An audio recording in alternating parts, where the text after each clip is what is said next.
Ravi Shankar Prasad, Deputy Leader of the Opposition, and BJP spokesperson as well, and JPC member, of course, Gurudas Dasgupta as well. Mr. Dasgupta and Ravi Shankar Prasad, I'm sorry, at this point of time, it does not appear, as it is clear from that interaction, that Mr. Chako is willing to go in for a debate. But why do you call it a Congress report, Mr. Ravi Shankar Prasad, first? First of all, I wish to make it very clear on a question of gross impropriety and breach of parliamentary procedures well settled. Or not till yesterday night till 12 o'clock I kept on waiting for this report, draft report. A message came, it will be sent to us. It did not come. I cross-checked with large number of members of the JPC. All of them said very firmly, we have not received it. It was all over, everywhere, on television and news, and also in the morning newspapers. Yes. In the morning after 9:30, I get a copy of the report. I asked others, have you got a copy of the report? Some got around the same time, others haven't got. Now this is a very serious violation of well-settled parliamentary procedure. That the media is in the know. Obviously, it is the chairman's office of the JPC. None of the members have got a copy of the report, but it is all over. Now, let me ask a question, Arnav, that is very important. Yes.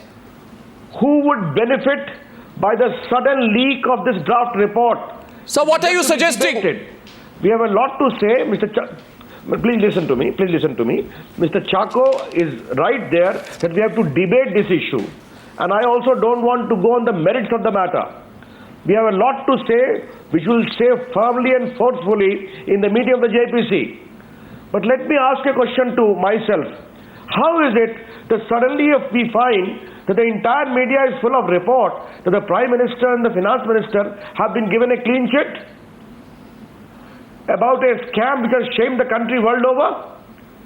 Biggest scam? No, are you saying Mr. Chako leaked the report? Are you saying Mr. Chako has leaked the report? I have not. No, I did not say that. I am only trying to point out the highly suspicious circumstances surrounding the leak. Sir, Mr. Prasad, I'm afraid I'm going to have to ask you to be a little bit more direct with me today. No, Mr. Prasad, the fact is, very serious charge, very serious. I first want to get the left party in. Mr. Gurudas Dasgupta, do you endorse that point of view of the BJP about the leakage of the report? Do you feel the leak of the report is motivated?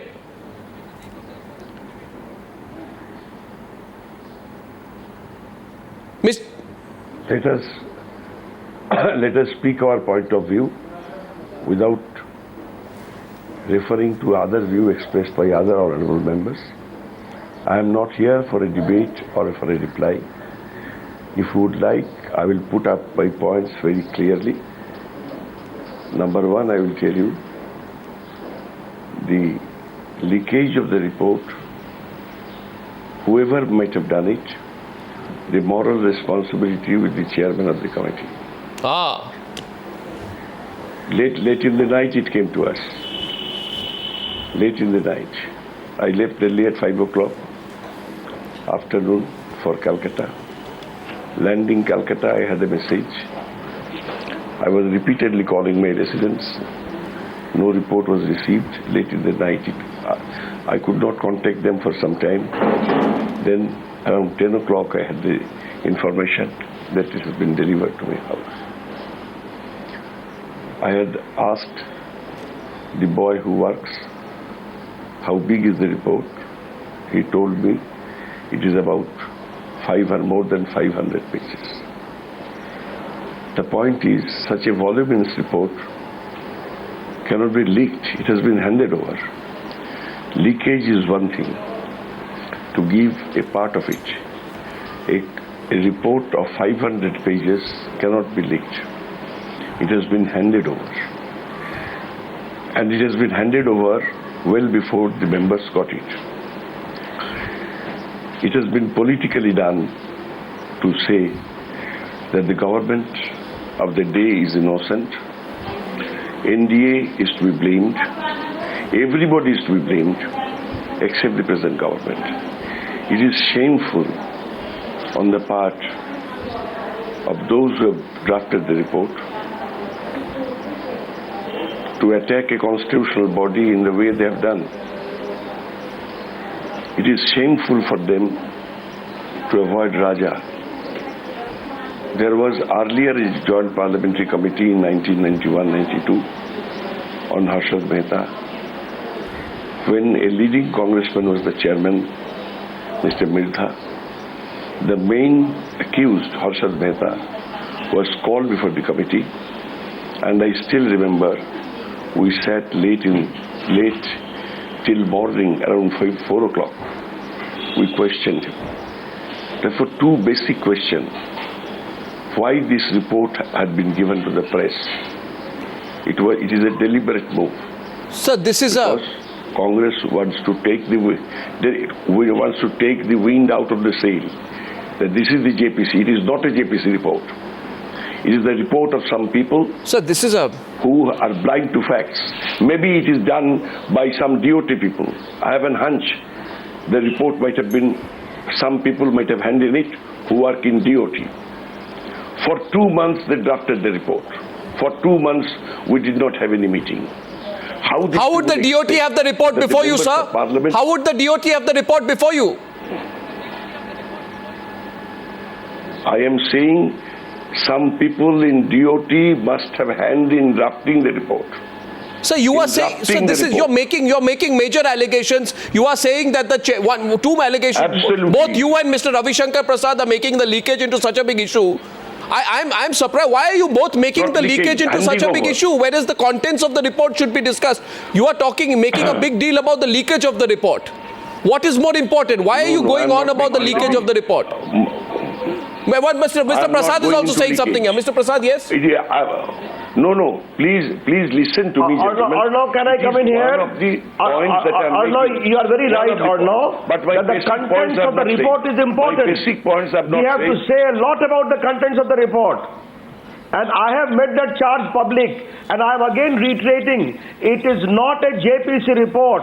What has appeared in the media, it appears more like a Congress report designed to exonerate the Prime Minister and the Finance Minister. And shifting the blame to that, Mr. Raja. Sir, but you wasted, sir, may I ask you, Mr. Prasad, please Mr. Prasad, you wasted one whole session of Parliament, winter of 2011. Winter of 2011, one whole session of Parliament you wasted because you wanted a JPC. Didn't you and Gurudas Dasgupta know the JPC representation will be based upon the number of parties, that you will be in a minority? Now you are calling it a Congress report? Arnav, the question is, yes, Arnav, the question is not of minority or majority.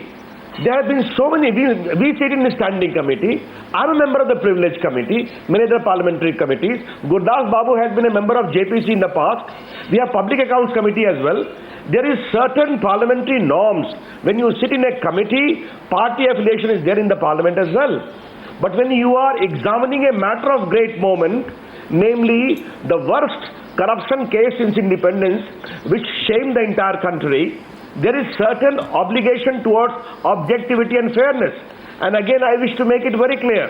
I have not gone through the report. No, but why are you making the leakage of the report into a big issue? I am afraid, Mr. Ravi Shankar Prasad, CAG report after CAG report has been put out on Times Now. You have never questioned why the CAG reports were leaked. Because at that point, the CAG report suited your argument. Today you make the leakage of the JPC report into a big issue. One thing. No, not the least. Please give me some time. Allow me to make my point. I am a member of JPC myself. And what Gurudas Babu also confirms, that none of us get a copy late in the night, early in the morning. We get after 9:30, and suddenly the entire newspapers and the entire television media is full of the reports since yesterday. Yeah. Who is going to benefit out of it? That is the larger issue we are trying to highlight. Yes, I again repeat, we have very, very serious reservations about this report, which we shall articulate forcefully, firmly at the appropriate forum, namely the meeting of the JPC. Yes, Mr. Dasgupta. Mr. Dasgupta. My point is very simple. I do not call it a leakage. It is just handing over the report. Because the full newspapers are full with facts. I have not been able to read the report as yet. but I could know what is there in the report from you, as you say, from the other channels, and from the telephones that are coming to me every hour from Delhi. From them I understand what is there in the report. I am not making that a special point. My special point is Prime Minister. How this report could exonerate the Prime Minister.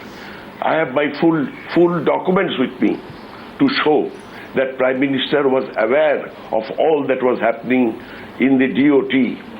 If we start telling him, first of all, a GOM was set up and the term of reference included pricing system.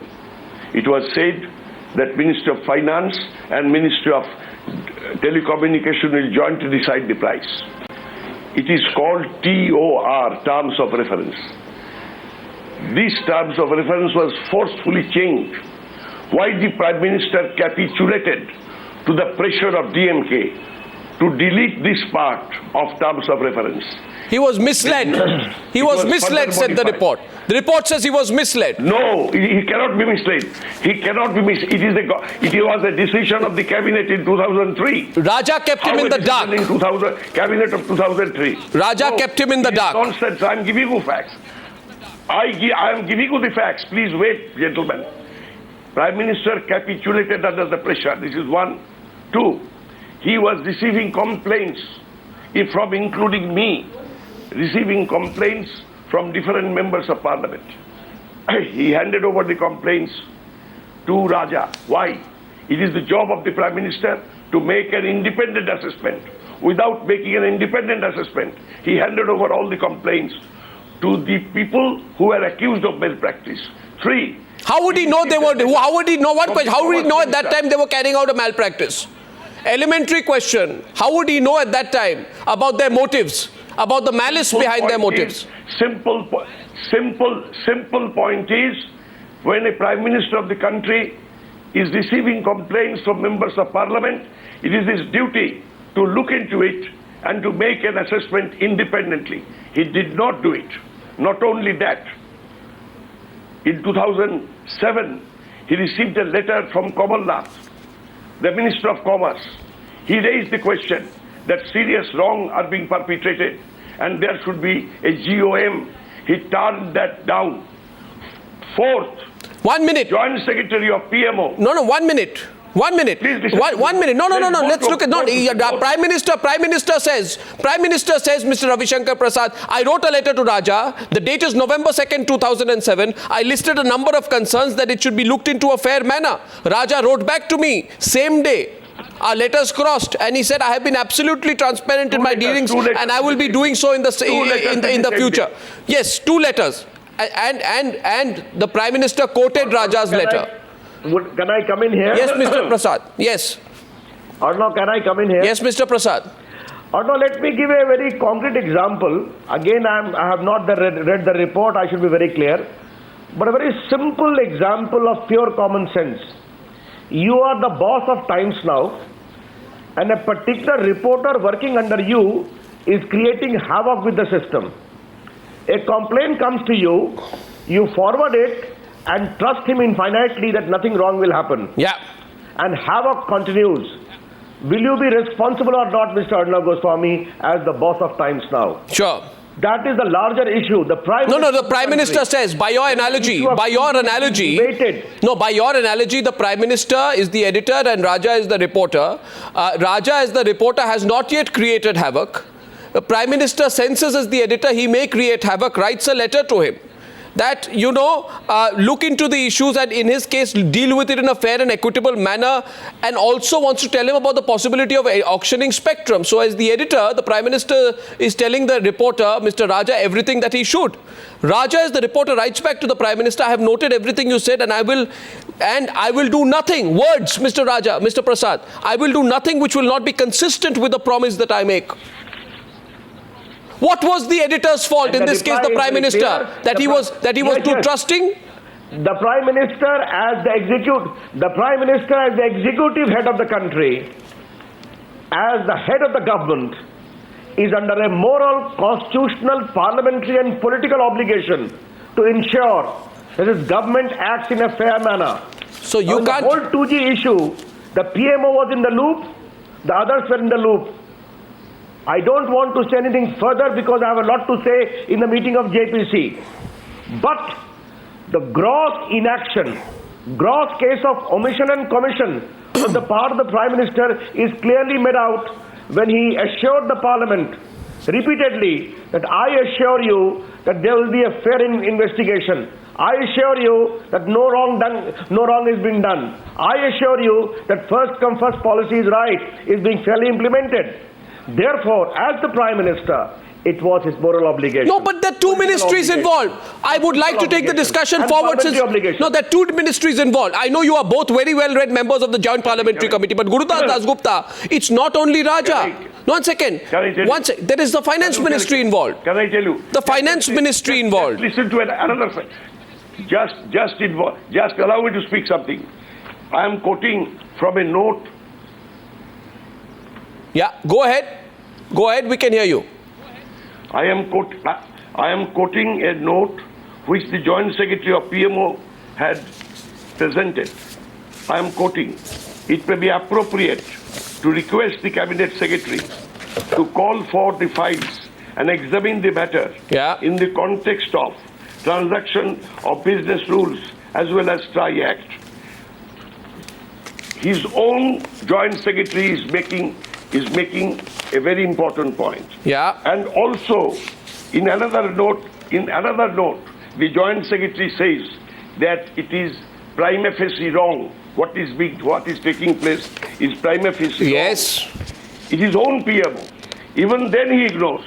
Not only that, he ignores a letter from his own cabinet colleague.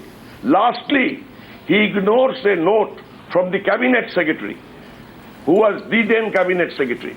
You put everything together. Change of TOR, receiving complaints, ignoring the note of the Joint Secretary of PMO, ignoring the letter of Cabinet colleague, ignoring the note of the Cabinet Secretary, and also ignoring the letters of the members of Parliament. If you put all the points together, it is clear Prime Minister did not take any action, knowing fully well, because he wanted to protect his government. He never wanted that. How can you? That is where you are being soft on the BJP. Mr. Dasgupta, you are being soft on the BJP. That is the point where your parties. Don't try to mislead the whole thing. I am speaking of inaction of the Prime Minister. Yes. Inaction. Yes. BJP we shall deal separately. No, you are not dealing with the BJP. Your single point agenda is Dr. Manmohan Singh. No, not my agenda. My single point agenda is to find the facts. Sir, find the facts. Sir, the Prime Minister. I am not a member of JPC today. Listen, Arnab Babu, I was a member of JPC in 1991-92, which has produced an unanimous report. Unanimous report. And the chairman was also a Congress party leader, Mr. Ramnivas Minda. Therefore, don't tell me what is the nicety or not. We are not here against Manmohan Singh. We are here to speak the truth. The fact is that the BJP buckled under pressure when Mr. Sibal, when others started talking about the NDA record, the BJP buckled under pressure, and after a tough winter session in the winter of 2011, agreed to a JPC, knowing fully well the representation of the JPC would be headed by the Congress. All of this, Mr. Prasad, can be argued to say that you are attacking the Prime Minister because you have no answer to his basic question when he says that as far as the basic policy was concerned, I thought was the prevailing practice. Raja was continuing the policy of the NDA government. That is, you see, on the whole scale of spectrum, that is the basic point of the Prime Minister. Arnav, I'm sorry to say you are asking me to comment upon the merits of the matter. Yes, I am. I'm restraining myself. Sir, please don't. We have a lot to argue. We have a lot to say. Please call me on the 25th or 26th after the meeting is over. I shall be taking all your questions very clearly and categorically. You are right, not only the Prime Minister but also the Finance Minister. How is it that the Finance Minister and the Telecom Minister meet, determine the particular spectrum price? and Arnav Goswami, there are voluminous documents on record which we shall refer inside the meeting of JPC as to how senior officers were talking about market indexation because of the rise in coal density. Then- and the pricing of 2001 should not be invoked in 2007-8. How the goalposts were changed midway. All these things have come in public domain. Then on the 25th. We have also noted earlier. But being the member of JPC, certain restraints are there. But Yes. yes, we knew that it will be headed by a Congress. Yes, we knew that the Congress or the UPA may be in a majority. But as Gurudas Babu has said, that when we head or become a member of a joint parliamentary committee, examining the issue of massive corruption, there is something called parliamentary commitment towards the larger cause of probity. That is a larger issue. Therefore, I said this morning, I'm repeating again what we have seen in the media because we haven't read the report at all. It looks more like a Congress report, a Congress document designed to exonerate the Prime Minister and Finance Minister. On the 25th of April, next Thursday, Ravi Shankar Prasad, Gurudas Dasgupta, we'll have you both back with Mr. Chako when he's open to a debate. Thank you very much for joining me. Thank you very much.